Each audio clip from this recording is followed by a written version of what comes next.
boys and girls. This is Pa. Are you ready for another bedtime story? You are? Great. Have you brushed your teeth? Terrific. Are you in your jammies? Well done. Now grab Ted.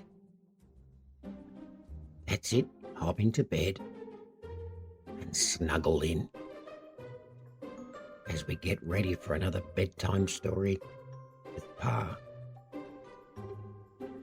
Tonight's story is Nan and Detective Poppy, the curious case of the missing Lamingtons.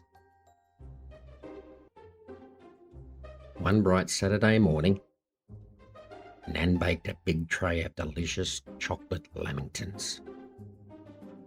She sprinkled them with coconut and placed them on the kitchen bench to cool.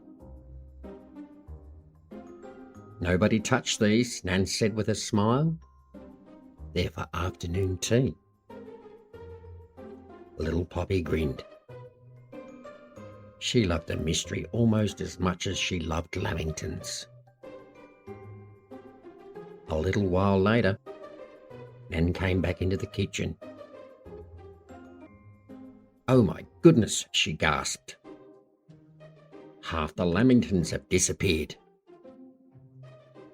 Poppy put her hands on her hips.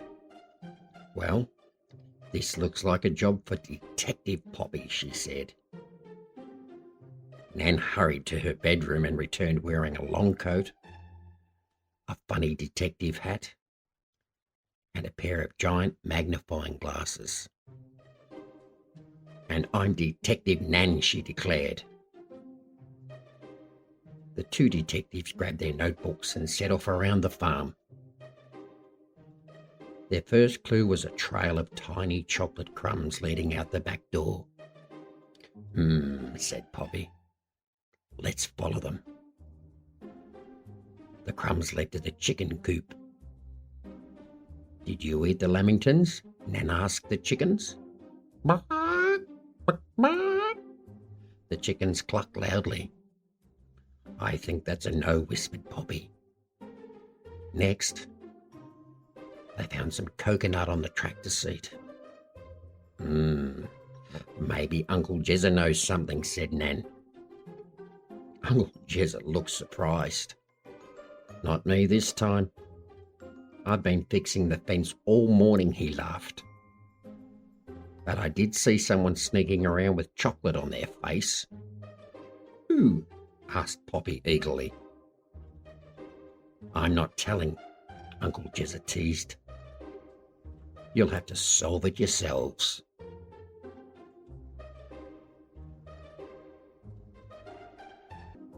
The detectives followed another trail of crumbs to the old gum tree. There they found Addi, Mila, Louis, Sonny, Jax and Elsie playing hide and seek. "Have any of you seen the missing Lamingtons?" asked Poppy. Everyone shook their heads.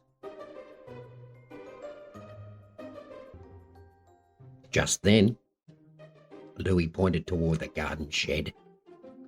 "Look over there," he said. Nan and Poppy tiptoed quietly to the shed. Inside they heard crunch, munch, crunch. They slowly opened the door.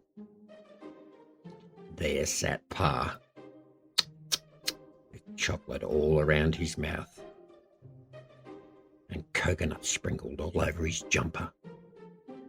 Beside him was an empty plate. Pa looked up and gave a sheepish smile. "Oh dear," he chuckled. "I was only going to have one, but they were so tasty I accidentally kept eating." Poppy burst into giggles. "So, you were the mysterious Lamington bandit," she said. Pa laughed so hard that everyone else started laughing too. Nan pretended to write in a detective notebook. case closed. The missing Lamingtons. Culprit. Pa. Evidence. Chocolate over his face. Coconut jumper. And a very full tummy. As a consequence, Pa had to help Nan bake another batch of Lamingtons for the whole family. This time, everyone helped mix the batter, dip the sponge in chocolate, and roll each Lamington in coconut. When they were finished, Nan smiled. "Now there's plenty for everyone," she said. Poppy proudly pinned a shiny gold badge on her jumper that read, "Detective Poppy, solver of sweet mysteries." The whole family sat together on the veranda of Pa's farmhouse, enjoying fresh Lamingtons as the sun set over Uncle Jezza and Auntie Cass's farm. Pa winked at Poppy. "I promise I'll ask before I take one next time." Everyone laughed.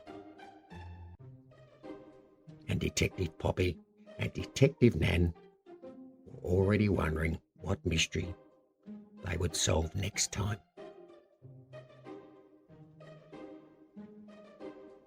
Good night, children. Sweet dreams.